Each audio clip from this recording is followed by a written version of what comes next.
I recently had a chance to go to a big event in Oregon where some crazy person caught me. He tracked me down. He found out I was going to be there, and he wanted to show me that he had Cybertruck flagpole mounts that his company had designed and built.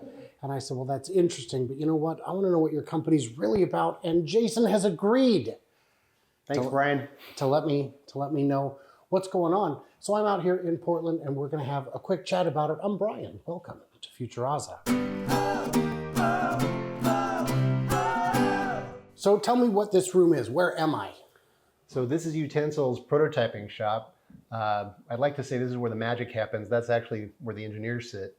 But this is where their dreams are realized. We've got, 4 or 5 different 3D printers in this room here, laser cutters, soldering workstation where we pretend that we're electrical engineers. We are in fact all mechanical engineers. There's the Dremel workstation over there in the corner. We can mold silicone parts here. Anyway, this is where the engineers prove out the designs they're working on in CAD and make them into real life so they can test fit them and iterate them and make things better. And what studio would be complete without? Nobel Peace Prize. Right. I think that's an official one. Oh, absolutely. You guys can fact check us in the comments. And Brian, let me introduce you to Wearable Wendy. Wendy, we got Wendy about 4 or 5 years ago when we started doing a lot of wearable products. We've got a wall of fame where we display all the goods we've worked on over the years. And we started accumulating a lot of wearable products like smartwatches and smart glasses, defogging ski goggles. And so we thought, what better place to hang them than on Wendy here? Because fogging up ski goggles has never been a problem to humanity even once.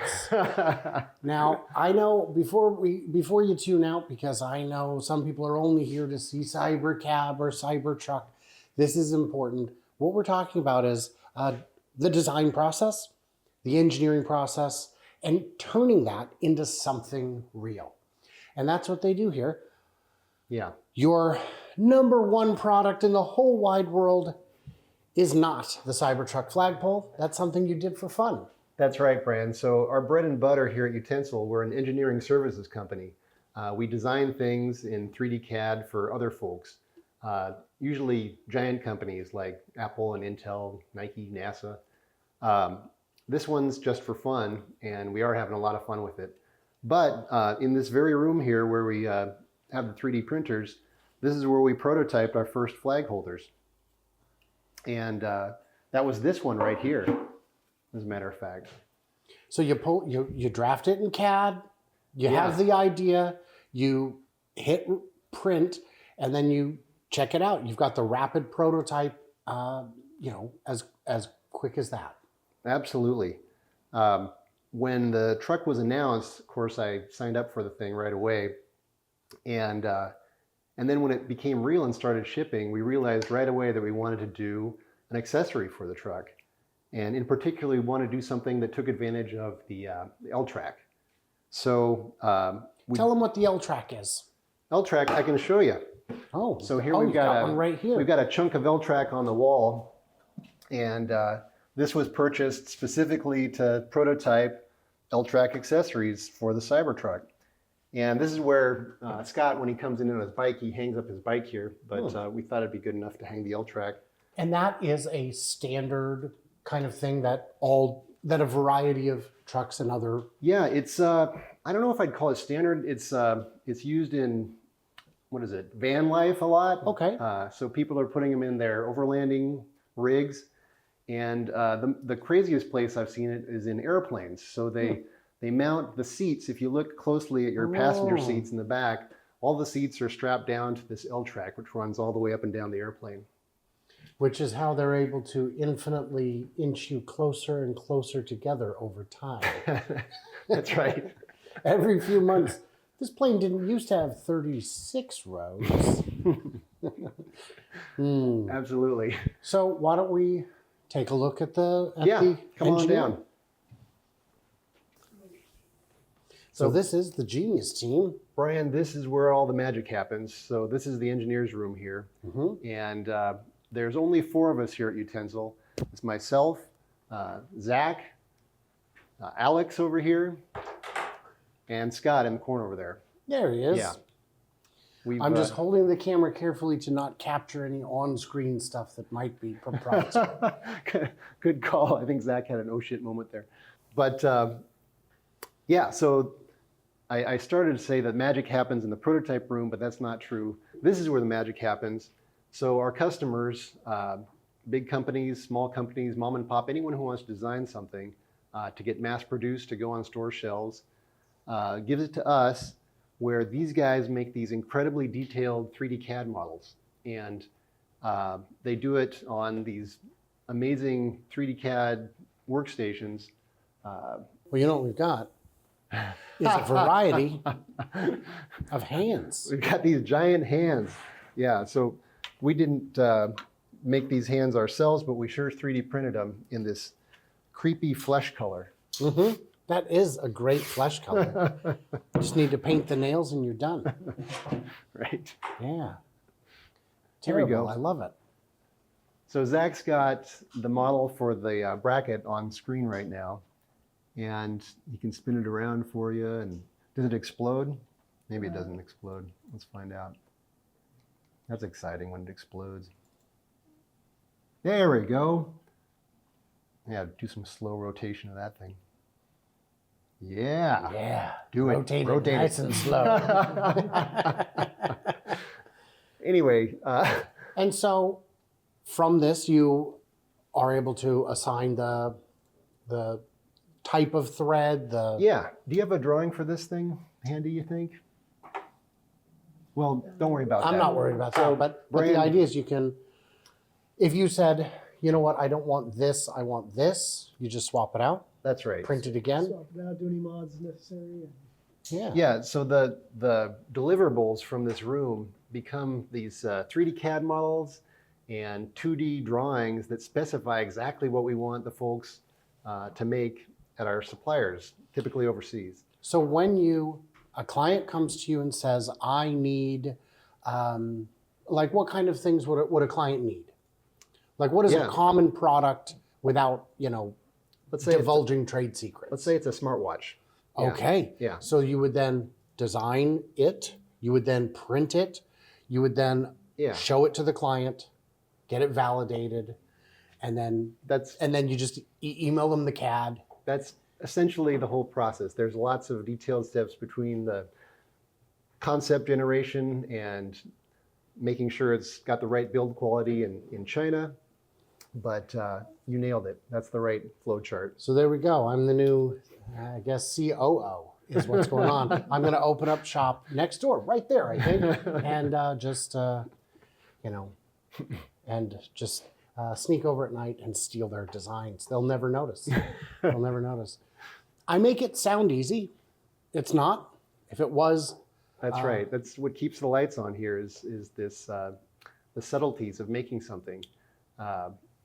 Our fearless leader Elon Musk has said it a bunch of times. Making a prototype, making one of something is easy. Making a lot of them, not so easy. And that's what pays the designing bills.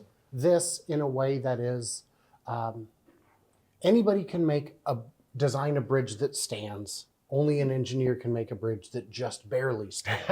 If this had no budget limit, if I could make it $500, then I could design it. Right. But you've got, the angles I imagine have something to do with structural math. Yeah, it's like you said, it's just strong enough to be super beefy in the back of that truck, and beefy is appropriate for a pickup truck. Right. But Without then, being so overbuilt that it's. Zach, why don't you zoom in on the bottle opener though? Spin it so that we can see Oh, that right. thing. Go from the top, the other angle. So yeah, see it's got a subtle chamfer there so that you can Oh yeah. open your beer every time. Because who doesn't like a cold beer in the summertime? Right. Right. Wow. So I guess I would say, who is your next customer? Not specifically, but if someone's watching this, Yeah. who are they that this kind of thing might interest them? Right. Well, any consumer electronics company, or we do all sorts of things. We've done electric vehicles. We had a contract with Rivian. We've done autonomous electric tractors, bicycles. But our bread and butter is really small miniature stuff. So yeah, that's who we'd like to get over into. So if you want to design the next smartwatch that is the biggest smartwatch in the world, I mean, you could do it. You could do it. Or if you've got an idea for a accessory that would use those tracks, then, maybe that's going to be your next big thing. And Utensile can help you out. The link's in the description, not a sponsor, just a friend of the show. I've met him at a couple events now, 2 or 3. Yeah. Yeah. And he also donated Cybertruck flagpoles to the Florida Cyberfest. Oh yeah, I'm a great sponsor with all these crazy things. And the next one's this Chattanooga Charge. Yeah. Are you going? I can't be there, but I'm going to send some flagpoles. Oh, you're going to be there. I will be there. Outstanding. Does that surprise you? No, it doesn't surprise me at all. Join me March 29th and 30th in Chattanooga for the Chattanooga Charge. Okay, so now we're in the War Room. What's going on in here? What's this place? So the War Room we dedicate to particular customers to focus on making huge prototypes or to work on all their stuff all in one space. So it's not like the 3 engineers are in there toiling away on various projects. There's one project that's in here. One of my favorite projects from this room was from Rivian. We worked on 3 parts of the Rivian R1T, the gear guard, the fob that looks like a carabiner, and what else? Oh yeah, the flashlight. I don't know if you know about the flashlight, but that's kind of a novelty item in the truck. And we did the cradle, the push-push mechanism to eject the flashlight, and the charging system for the flashlight. I will say, I have not yet heard complaints about those items. I haven't. That's a testimonial. That is. My complaint about the flashlight is that it's a very expensive add-on for from the validation to. It's not the flashlight that's expensive. It's not the mechanism that's expensive. It's the whole thing plus the engineering. Plus now it's under warranty. Yeah. And it adds $5 of utility. Yeah. Because you could just give them a flashlight in the door pocket and not worry about it. But so the fun thing about this room, Brian, is that it's got space. And when we were working on the Rivian's R1T, we had a full-scale mock-up of the bed of the truck here made out of foam core, that black kind of cardboard material. And using virtual reality, we put on our VR goggles and we could see the truck CAD overlaid over the foam core model. And so you could actually interact with the truck here in this space. that's neat. How much time does that save? Honestly, in that particular demo, it wasn't really a time saver. It was built just to impress the customer, and it worked. They loved it. Okay. Well, I'm not sure that's the sales pitch you're going for.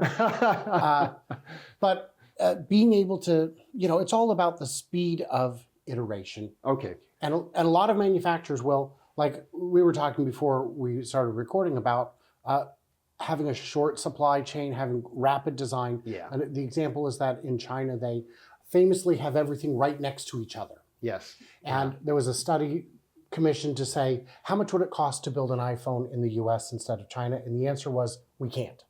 Yeah. We can't, because if we need to make a change to the glass or change the edge, it's 1,000 miles away and it's going to take 3 days. And in China, it's done by the afternoon because of just how nimble they are. Yeah. So Utensile, we are a full service mechanical engineering firm, which means we do the concept generation at the front end, and we end up spending a lot of time in factories in China at the end of the project. So I've been over there more than 50 times. It's actually the place I've visited most besides my hometown, Portland, here in my life, which is kind of a sad thing to say. But you're right, the interconnected network of suppliers they have there in China is like nothing else in the world. If they need a particular screw and it's not available on store shelves, they talk to their uncle or their friend who can make them that day and get them on the assembly line the next day. So wow, it's amazing. Yeah. So having the 3D model like that allows you to problem solve for sure in closer to real time. So that's what I should have said earlier. The VR simulation is great for for large room scale things like automobiles, pieces of your house.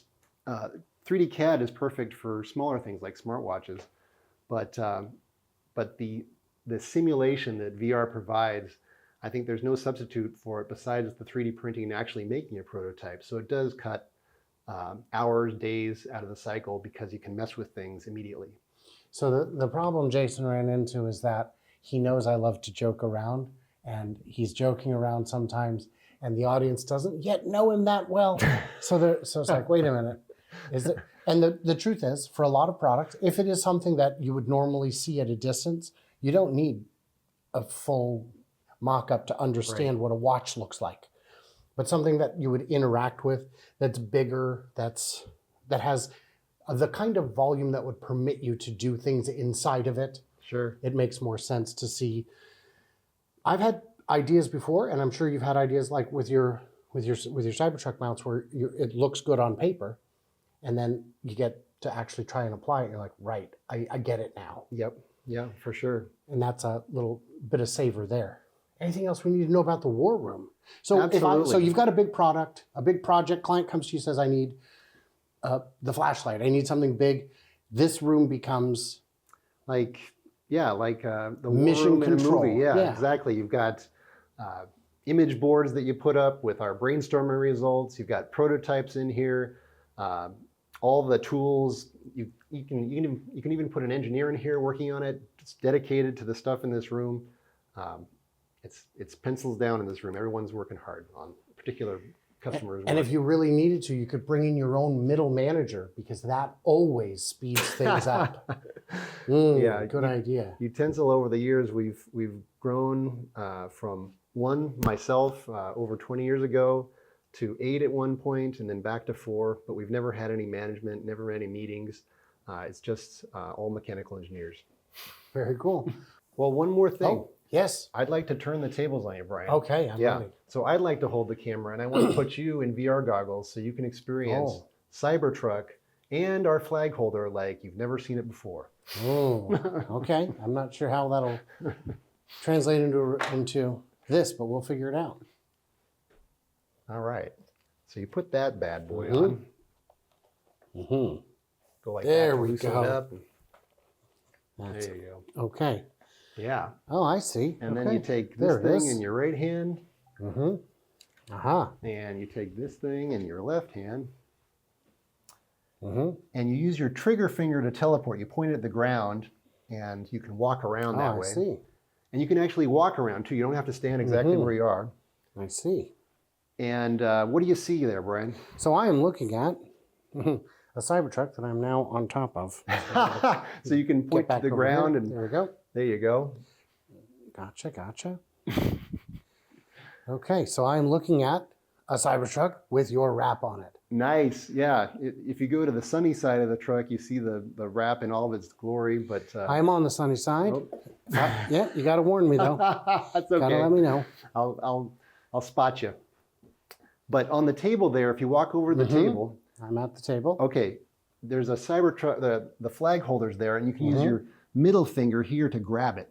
Yeah. So pinch that and pick it up. And then even more fun, if you grab it with the other hand also with that middle finger, not teleporting, the middle finger, then you can stretch it if you grab with both, and you can make it bigger. see. Yeah. Now, no one can see what I'm doing though, so I'm just a clown in a... I can send you some footage from inside the goggles too. Okay. Yeah, do that. So that's pretty interesting. And so this is how... Oh, am I standing on a table? Maybe. Yeah, and if you look at those goggles there, that's our usual output there. So normally we're not making Cybertruck brackets. We're making, in this case, defogging ski goggles. And you can do the same thing. You can grab those and stretch them out. Yeah. That is very cool. Yeah, please send footage of this so that people can see what we're talking about. And what I can do, yeah, I'll explain that when we're done so it makes sense. And so, yeah, you can see what's actually going on. I think your viewers are going to love seeing you in those crazy goggles, Brian. I don't know. It is to be determined. All right. Thank Grab you. those off your hands. Very Grab this disorienting guy. is what it is. So now we'll head over to the prototype room and wrap it up. And if you have any questions, by all means ask them. I may be able to convince Jason to answer some questions from the comments below. And if there's enough interest, we can come back and do it again. So guys, what did we miss? What did we misunderstand? Big thanks to Jason for joining us. Stay tuned, stay juicy, and I cannot wait to hear from you clever robots on the next thrilling installment.